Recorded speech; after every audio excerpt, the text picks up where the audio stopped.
The stars above the world of Prime burned with quiet light, but the people below could no longer see them as beautiful. For months the skies had been filled with fire, smoke, and shadows of war. The Ilari Confederation, once proud and peaceful, now faced its darkest hour. Their fleets were broken. Their colonies had fallen. Cities that had stood for thousands of years now lay in ruins, their streets filled with silence instead of life. The Vor Dominion, a cruel and unrelenting empire, pressed forward like an unstoppable tide. Wherever they came, planets were stripped, people enslaved, and hope crushed. In the council hall of Prime, leaders of the Ilari gathered in desperation. Their eyes showed exhaustion. Their voices trembled with anger and fear. They had sent messages to allies months ago, but none had answered. The strong had turned away. The cautious had hidden. The proud had ignored. Now only one option remained. A tall, silver-skinned elder named Senator Arketh stood before the council. His voice was heavy with despair, yet carried the strength of final duty. "We cannot hold them," he admitted. "Our fleets are ashes. Our defenses are broken. If we do not act, our people will not see another dawn." The chamber was silent for a long moment. Finally, another voice rose, sharp and uncertain. High Scholar Vera, her cloak torn and worn from long days without rest, asked the question many feared. "And if we act? If we send the last signal? Who will hear us? Who will come?" Everyone in the room knew the answer. The signal was not ordinary. It was ancient, older than the Confederation itself. It was a last resort call. A broadcast meant to reach far beyond their usual networks, to echo into deep and forgotten corners of the galaxy. It carried a single message: help us. But there was a cost. This signal was coded to reach those who were shunned, those who lived in the shadows of the Council's history, those who had been exiled long ago, the Deathworlders. The word itself made the chamber uneasy. Whispers spread, fear growing even in hardened leaders. Stories had been told for centuries about them. They were not like other species. They came from worlds so hostile that no other race could imagine living there. Every tale spoke of their brutal endurance, their sharp cunning, their fierce will to survive. To some, they were monsters. To others, they were a warning of what nature could create when it was merciless. And to all, they were feared. "Summon them?" Vera asked again, her voice quiet now. "Summon the Deathworlders? Have we truly fallen so far that we would beg them for aid?" Senator Arketh closed his eyes. He had lived long enough to remember the old debates when the Council had cast out these beings. Back then, the decision had been easy. The galaxy had feared their strength, their unpredictability, their dangerous spirit. The Confederation had called them too wild, too violent, too different. So they had been pushed away, left to wander their own path. Now those same beings were the last hope. "We have no choice," Arketh said at last. "If the Vor crush us, then everything we are will end. Better to call the feared than to vanish into silence." The chamber erupted in argument. Some shouted that the Deathworlders would destroy as much as they saved. Others argued that surrender to the Vor would be worse. A few simply sat in silence, already broken by despair. At last, the vote was taken. The signal would be sent. Deep beneath the surface of Prime, in a chamber that had not been opened for centuries, the ancient transmitter was awakened. Dust fell from its walls as glowing lights flickered to life. Engineers worked with trembling hands, adjusting controls that no one living had touched before. The machine hummed, then roared. Across the galaxy, far beyond trade routes and star maps, the signal spread like a ghostly echo. It carried no promises, only a plea. "We are the Ilari Confederation. We face extinction. Our worlds fall. Our children burn. If there is any who can hear, come, save us. We beg you." The message repeated, endless, a voice of despair crossing the void. On the barren moon Cryos 9, where silence usually ruled, something stirred. The moon was cold, its surface scarred by old battles long abandoned by most civilizations. But deep inside its frozen crust, a listening post remained active, manned by only a handful of watchers. The post was human. Inside its steel walls, alarms blared as the ancient receivers caught the signal. Lieutenant Marcus Hale, who had expected another quiet night of routine checks, stared in shock as the words scrolled across his screen. "A distress call," he whispered. "From the Confederation." His partner, Sergeant Elira Vaughn, frowned. "No one talks to us anymore. They've ignored us for decades. Why now?" Marcus read the signal again. His throat tightened. Because they're dying. For a long moment, silence filled the control room. The humans there all knew the history. They had been cast out, unwanted, feared by the rest of the galaxy. For years, they had lived with that reputation. Deathworlders, dangerous, unstable, a species to avoid, and yet, now the call had come. Marcus looked at his team. Their eyes reflected his own thoughts. This was not just a message. This was a choice. Would they answer? Far away on Varith Prime, the Council waited in silence. Days passed. Vor fleets drew closer, pressing the Confederation to its final breath. Every hour, hope grew thinner. Then one night, the transmission room received an answer. It was not a speech, not a promise, not even a face, just a single coded message. We hear you. And so the galaxy shifted. The Ilari had made their choice. The Deathworlders had answered. And somewhere in the darkness between stars, humanity began to move, not as saviors, not as conquerors, but as survivors who knew what it meant to fight when all else was lost. The Ilari Confederation had sent their signal into the endless sea of stars. They had begged for help, even though they feared the very ones who might answer. Now they waited. But as they waited, old memories and darker stories returned to every mind. The name whispered in their halls was Deathworlders. It was a word spoken with both dread and awe. To most civilizations in the galaxy, it was more curse than title. It carried warnings, shadows, and half-believed legends. The council chamber of Varith Prime filled again with leaders, voices rising in unease. They are not like us, one delegate warned, her crest trembling with fear. Their world is poison. Their storms can rip mountains apart.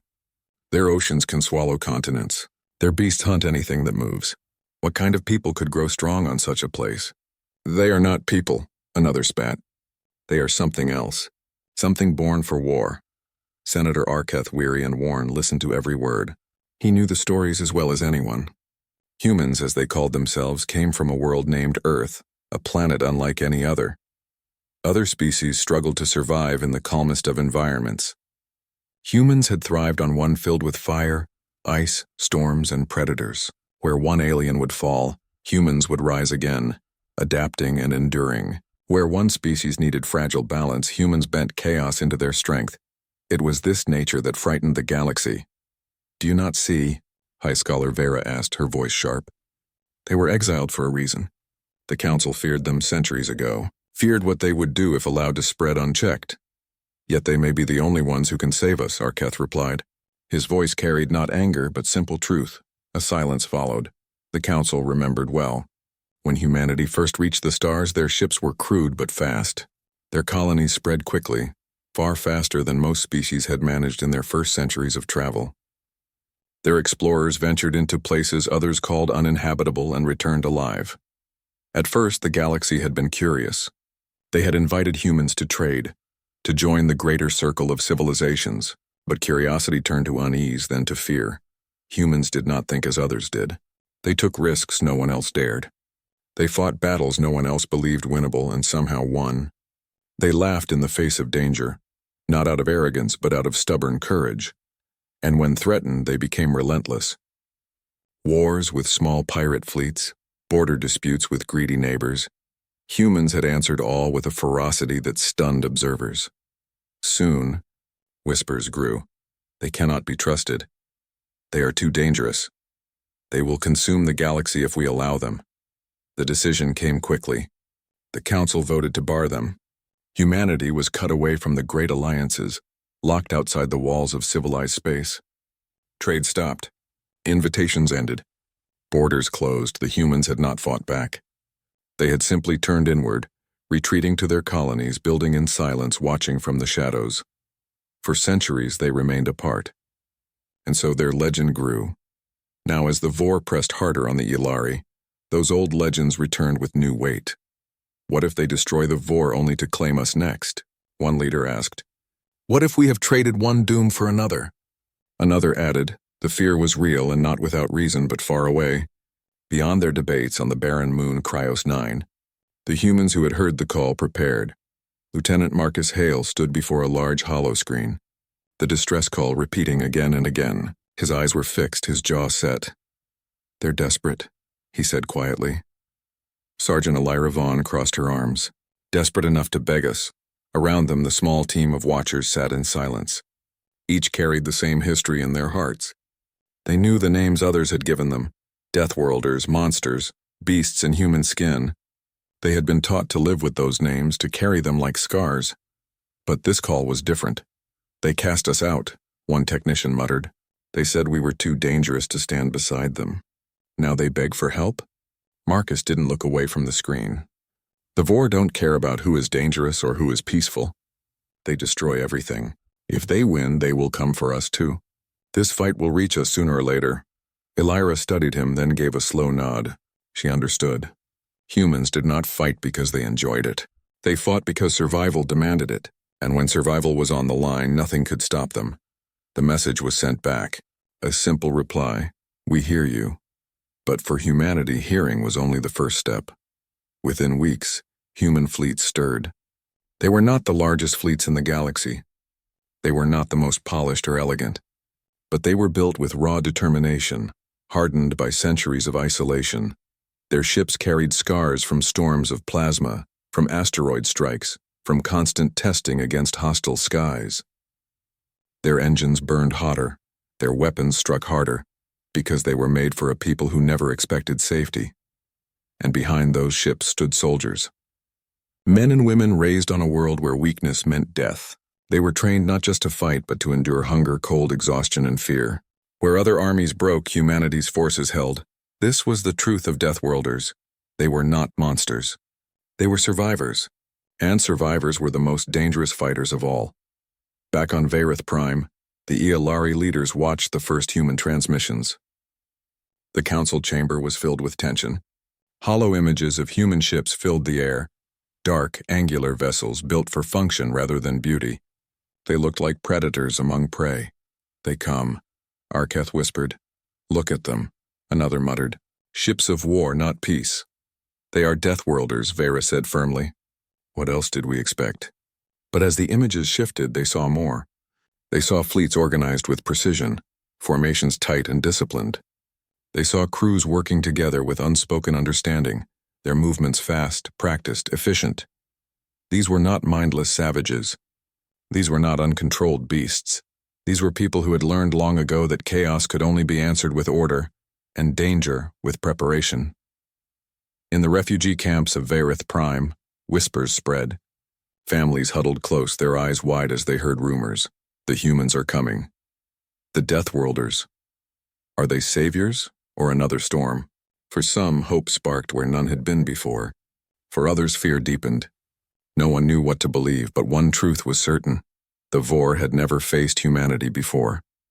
And that meant the future of the war would soon change. The Vor themselves, hidden deep within their war council, received reports of new fleets entering the conflict. At first they laughed. More defenders, they thought. More weaklings to crush. But as their spies whispered the word Deathworlders, the laughter faded. Even the Vor, cruel as they were, had heard the stories. They had dismissed them once as myths.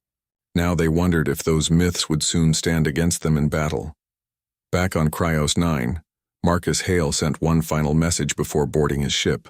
He stared at the stars beyond the viewport, his voice calm but steady. "They called us Deathworlders," he said. "Maybe they are right, but they will learn what that means. Not fear, not destruction. It means we survive. It means we endure, and it means when the galaxy cries out, someone answers." The engines of the human fleet roared to life. A storm was coming, not of Vor fire, not of Ilari despair, but of human will. For the first time in centuries, Deathworlders were on the move, and the galaxy would never be the same. The Vor dominion advanced like a storm across the stars.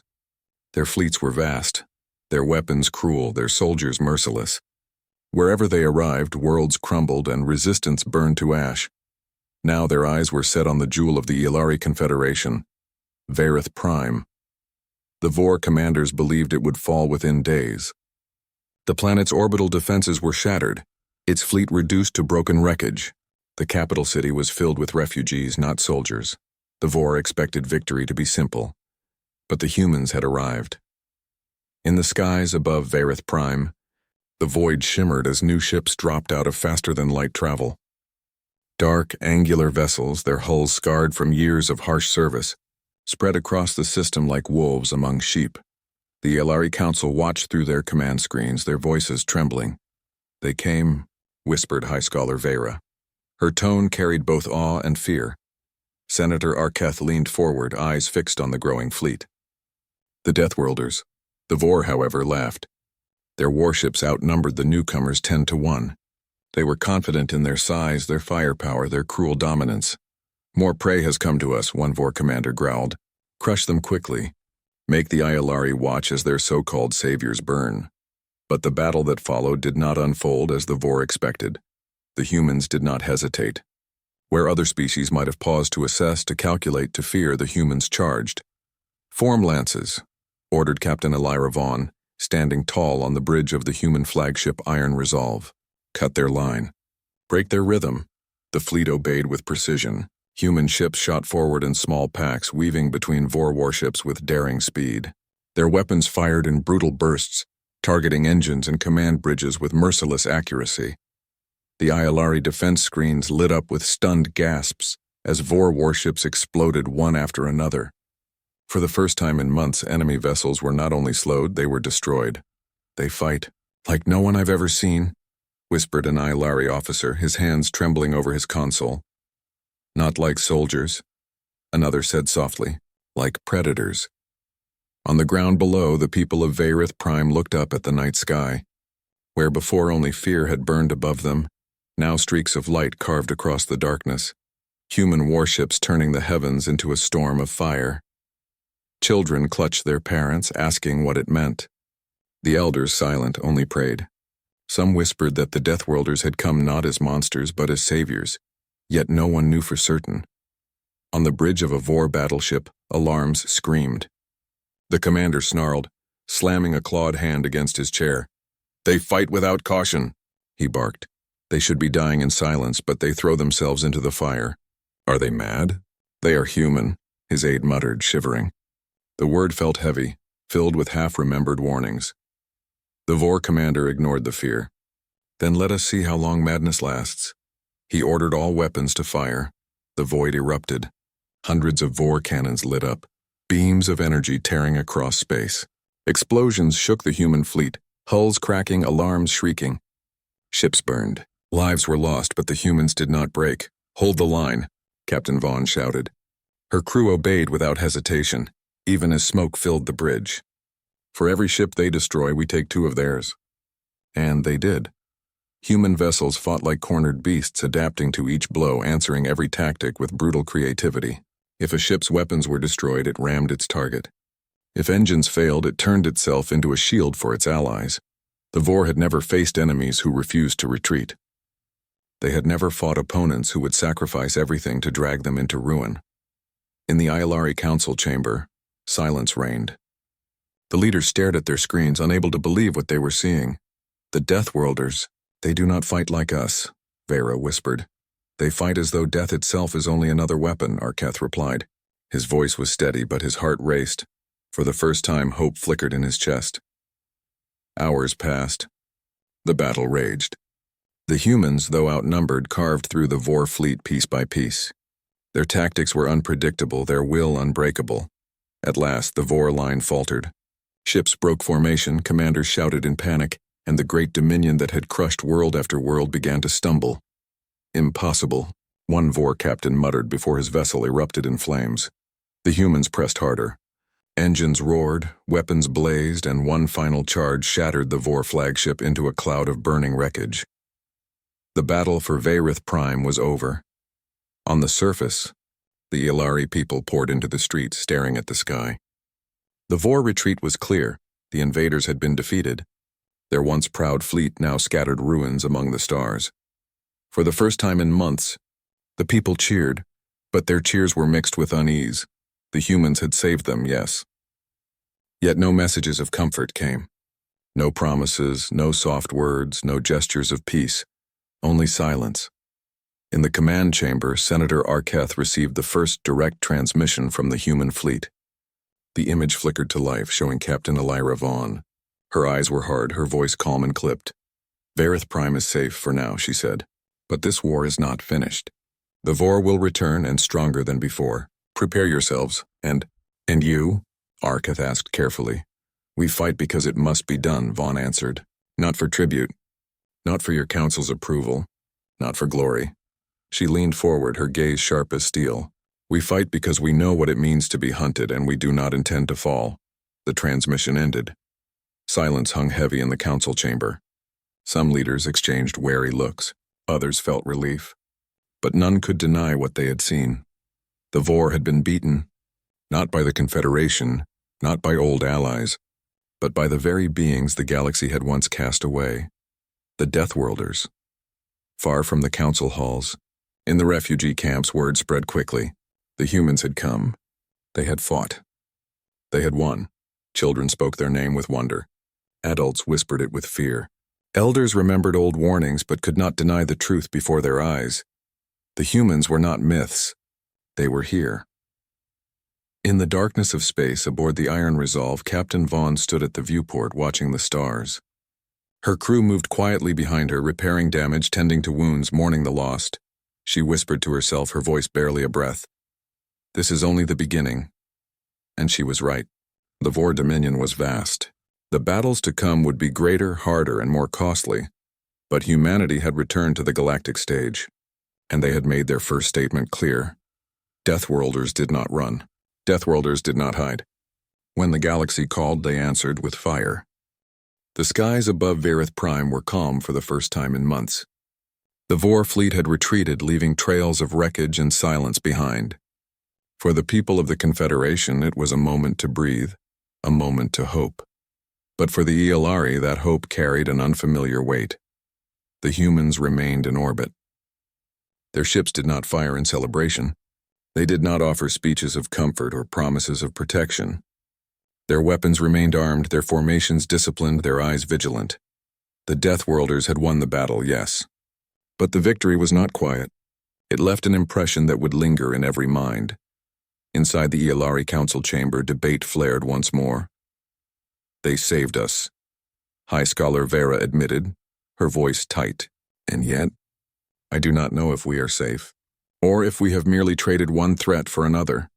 Senator Arketh rubbed his temples, the weight of leadership heavy on his shoulders. I understand your fear. Humans are different. We called them monsters centuries ago, yet now we see that they are the only ones who could have done this. Do you not see? Their methods are not our methods, but they work. But at what cost? Another council member interrupted. Their ships are terrifying, yes. Their weapons are precise, but they're soldiers. They fight without hesitation, without mercy. Some of our own people say they are cold, unfeeling. What will happen to us if we rely on them too much? Arketh sighed. We rely on them because we have no other choice. And perhaps because the galaxy has never seen the strength of true survival until now. On the surface, the Iolari people watched the human fleet with a mix of awe and uncertainty. Children stared at the alien ships in the sky, imagining warriors who came from a world of storms and beasts. Adults whispered among themselves, afraid that the saviors they had called might be as dangerous as the Vor they had fled. They are not like us, one refugee said softly. Their strength. It frightens me. Yes, another replied. And yet, I cannot deny that they have given us hope. For the first time in months, hope feels possible. Captain Elira Vaughn walked the corridors of the Iron Resolve, observing her crew. The humans were not celebrating. They were patching damage, checking weapons, and tending to those wounded in battle. There was no cheering, no self-congratulation, only quiet, focused work. This is what it means to survive, Vaughn said to her second-in-command, Lieutenant Marcus Hale. We do not fight for glory. We fight because we must. That is all any of us know, Hale nodded. They called us Deathworlders, he said. And they feared us before we even arrived. Now they will learn why. Vaughn's eyes narrowed. Not to scare them, to save them. To remind them that survival requires more than hope. It requires strength, discipline, and sacrifice. The following days brought new challenges. The Vor had retreated, yes, but their reach remained long. Scout ships, raiders, and spies moved through nearby systems, testing the Confederation's defenses. The Iolari, still recovering from months of war, struggled to maintain order. Their fleets were rebuilt slowly, and many soldiers were too exhausted to fight. Meanwhile, the humans pushed forward relentlessly, striking Vor supply lines, destroying warships, and dismantling outposts. The Ilari soon realized the human way of warfare was unlike anything they had ever known. Where the Confederation relied on careful planning, diplomacy, and structured commands, humans thrived in chaos. They adapted instantly, making split-second decisions that often turned the tide of battle. But this was not without cost. The Ilari watched as human soldiers operated with relentless intensity. They fought without pause, enduring injuries, hunger, and exhaustion. Where other armies would retreat to regroup, humans pressed forward.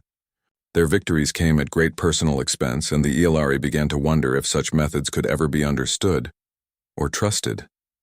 What do they gain from this? A young officer asked. Are they allies? Mercenaries? Or something else? Senator Arketh did not answer immediately. He had seen the truth firsthand.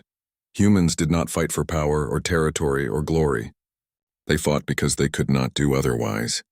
Their world had taught them survival in the harshest conditions, and they brought that lesson everywhere they went. They fight because they survive, he said finally, and they survive because nothing can break them. That is their gift, and their danger. Tensions grew between the Ilari and humans as the Confederation tried to coordinate defenses and counterattacks. The humans often ignored instructions, moved faster than expected, and took risks that seemed reckless to alien eyes. You will destroy your own ships if you continue this way, one Ilari admiral protested during a strategy meeting. Captain Vaughn's reply was calm but firm. We will not destroy them. We will use them. We fight to win, and we do not win by hesitation. The alien leaders exchanged uneasy glances. Their people had lived with strict rules, careful orders, and measured plans. Humans operated on instinct, intelligence, and the unbreakable will to survive. Their methods were frightening, but effective. Weeks passed and the Confederation began to see the results. Vor supply routes were disrupted. Their fleets were weakened. Refugee worlds began to breathe easier as human forces cut through enemy lines with surgical precision. Yet even as the Ilari began to appreciate the human strength, a subtle unease lingered. Soldiers whispered about human ruthlessness in battle. Civilians told stories of the humans' fearlessness, their ability to endure, and the strange coldness with which they operated. Some wondered, could a species so strong, so unyielding, ever be truly trusted? In one remote sector, human scouts discovered Vor agents attempting to infiltrate a supply depot. The humans struck immediately. By the time the Ilari reinforcements arrived, the enemy had been neutralized, without a single civilian casualty. The Ilari were astonished. The humans had acted with both brutal efficiency and careful precision. They were lethal but measured, unpredictable but disciplined. High Scholar Vera observed the aftermath and admitted quietly to Senator Arketh, "They are not monsters. They are something else, something the galaxy has never seen before." Arketh nodded. "They are humans, and the galaxy will remember them for better or worse." But the cost of alliance was becoming clearer. Human methods required constant vigilance and immense endurance. Their presence disrupted the Confederation's routines and traditions. Ilari soldiers struggled to match their pace, and tensions occasionally flared. Yet despite the challenges, results could not be ignored. Planet after planet, Vor forces were pushed back. Refugees returned home. Systems once thought lost were reclaimed. And everywhere humans went, their reputation grew. Not just as Deathworlders, but as guardians who endured beyond reason, fought beyond fear, and survived beyond expectation. On Verith Prime, in the capital city, children played in the streets again, markets reopened, families reunited. The warmth of life returned, if only for a brief time, and in the sky above the human fleet remained. Silent watchers, ever vigilant, their presence a constant reminder that survival came with sacrifice. Captain Vaughn looked down at the world below, her eyes steady. "We did not come here to be heroes," she said to her crew. "We came because it was necessary, and necessary is never easy." Lieutenant Hale replied, "The Ilari will learn soon enough. That strength comes with cost, and cost is something they may not be ready to pay." Vaughn nodded. "Then we will show them, step by step. Victory is not just about defeating the enemy. It is about teaching those who would stand beside us how to endure, how to survive, and how to fight when nothing else remains." The humans were not conquerors. They did not demand allegiance. They fought for survival, for allies, and for the promise that life, no matter how threatened, could persist. But the Yellari began to understand that this alliance came with responsibility. Humans had saved them, but in doing so, had shown them a different kind of strength, a strength that required vigilance, courage, and a willingness to endure when others would break. For the Yellari, the choice was clear: adapt to the Deathworlders' methods, learn their ways, and survive, or risk falling again when the Vor returned. And somewhere in the darkness of space, the Vor Dominion observed. They had learned that one battle could be lost, but would they understand the true cost of facing humans? Not yet. The stars above the Vor stronghold world Zarathul burned cold and distant, as if they too feared the coming battle. The Vor Dominion, having suffered losses across the Confederation, had pulled their forces into one massive fortified system. It was a world of black towers, jagged mountains, and endless factories that churned out weapons of war. Zarathul was a fortress planet, a symbol of Vor strength, and a challenge no one had yet conquered. But the humans had arrived. Captain Alira Vaughn stood on the bridge of the Iron Resolve, her eyes fixed on the holomap of Zarathul's defenses. Human ships had already infiltrated the outer systems, disabling satellites and cutting supply lines. The Vor believed their stronghold untouchable. They had not yet faced the full might of Deathworlders. "Admiral Hale," Vaughn said, turning to her second-in-command. "The Vor think they are safe behind walls and fleets. They are wrong. They have never faced survival like ours." Lieutenant Marcus Hale's eyes scanned the battle projections. "Our forces are smaller than theirs," he said, "but our tactics, they will not see us coming. We'll turn their own defenses against them." Vaughn nodded. "And we will not stop until Zarathul falls. Not for glory, not for tribute, but because it must be done. The galaxy depends on it." In orbit above Zarathul, human ships moved like predators among rocks. They struck swiftly, hitting supply depots, communication hubs, and fleet docks with precision that left the Vor in confusion. For every human ship lost, 2 Vor vessels were destroyed. The pattern repeated again and again, calculated, relentless, unstoppable. On the ground, the Yellari Confederation watched in awe. They had fought alongside humans before, but never had they seen such complete coordination. Humans adapted to every attack, every trap, every new enemy tactic. They were not just warriors, they were survival incarnate. High Scholar Vera spoke quietly to Senator Arquette. "I thought we understood their strength, but this is something beyond anything we imagined." Arquette nodded solemnly. "The Deathworlders do not fight for power. They fight because they must, and that is why they are unstoppable." Inside the Vor command halls, panic spread like wildfire.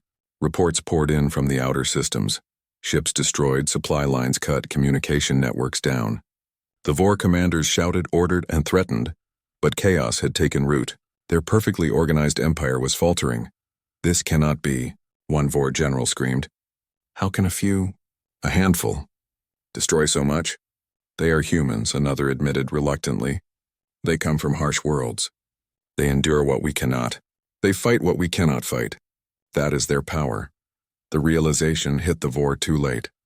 On the surface, the humans made landfall. Their soldiers, trained in conditions harsher than any other species could endure, moved like shadows across Zarathul's jagged landscapes. They struck Vor outposts swiftly, disabling defenses, securing positions, and taking minimal casualties. Every engagement demonstrated the same pattern. Humans observed, adapted, and struck. They used Vor technology against them, turning turrets and drones into traps. They never wasted effort, never hesitated, never stopped. The Yellari watched, hearts pounding as the humans advanced farther and faster than any fleet could hope to cover. For once, it was not the galaxy imposing limits, it was human determination that defined the pace. As the battle continued, human ingenuity became the decisive factor. 4 war machines, massive and intimidating, fell one by one. Mines meant to slow human advancement were repurposed to trap enemy patrols. Communications meant to coordinate Vor fleets were intercepted and turned into false signals, sending their soldiers into ambush after ambush. "I have never seen anything like this," admitted Yellari General Rathal, overseeing the battle from a safe orbital station. "They are not just fighting, they are rewriting the rules. And the galaxy will remember this," Arquette replied. "Deathworlders do not merely fight, they endure, adapt, and overcome. That is their legacy. In the heart of Zarathul, the Vor leadership tried one last desperate gambit. Massive weapons designed to annihilate entire fleets were activated. They expected human ships to falter, to retreat, to perish in fear of certain destruction. But the humans did not retreat. Captain Vaughn, standing on her bridge, gave the calm order. Brace for impact. We do not flinch. We survive, we strike. Repeat the pattern. The fleet responded with precision. They split, they feigned, they countered. 4 weapons fired. Massive explosions rocked the void. But human ships adapted instantly, using shields, evasive maneuvers, and environmental hazards to neutralize the threat. By the time the Vor realized, their most powerful weapon had been destroyed by its own momentum. Vaughn watched the destruction, eyes steady. They learned too slowly. They cannot match what it means to survive when everything is against you. The final assault began. Human ships, coordinated with Iolari fighters, pushed into the core of Zarathul's defenses. Every move was a lesson in adaptation and resilience. 4 soldiers, expecting fear in their enemies, found none. They faced humans who had been raised in storms, fought in jungles filled with predators, endured starvation, and survived where death had claimed all others. It was overwhelming. It was terrifying, and it was effective. By the end of the campaign, Zarathul was conquered. Vor forces either surrendered or were eliminated. Their empire, once vast and unchallenged, had been broken by the determination and resilience of humanity. The Iolari people cheered. Their allies had fought and they had triumphed. Yet the humans did not linger for accolades. Captain Vaughn, Marcus Hale, and their crews maintained a vigilant watch, waiting to ensure no enemy could rise again. Senator Arketh addressed the remaining Iolari leaders. We owe them everything. They fought when no one else could. They endured what no one else would. They saved us, High Scholar Vera added, but they did more than that. They showed us a lesson the galaxy had forgotten. Survival, courage, and determination are the greatest weapons of all. In the silence after the battle, humans sent one final message to the Iolari. Not of conquest, not of rule, not of reward, only of warning and resolve. If you ever call again, remember this. Deathworlders answer. And when we fight, we do not stop. Survival is our law. Endurance is our gift. And hope is the result of neither mercy nor compromise. It is born from action, determination, and the will to endure. The message ended. And with that, the human fleet began to withdraw from Iolari space, leaving behind a galaxy changed forever. In the aftermath, civilizations whispered the new stories. Children were told of the humans who came from a world so harsh that no other could survive. Scholars debated the tactics and strategies that had destroyed the Vor. Leaders considered the lessons of endurance, courage, and adaptation. And across the galaxy, a single truth became clear. Humans were no longer simply outsiders. They were guardians, survivors, and a force the galaxy could not ignore. On Varith Prime, as the Iolari rebuilt, they looked to the stars. Somewhere beyond their view, the Deathworlders returned to their worlds, silent watchers of the cosmos. They did not seek reward.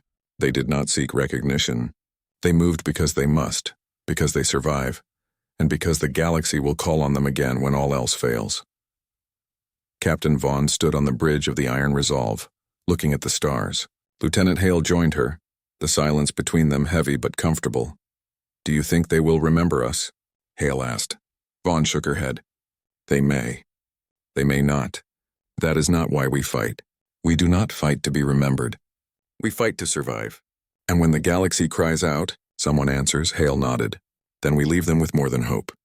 We leave them with knowledge that survival is possible, even against impossible odds.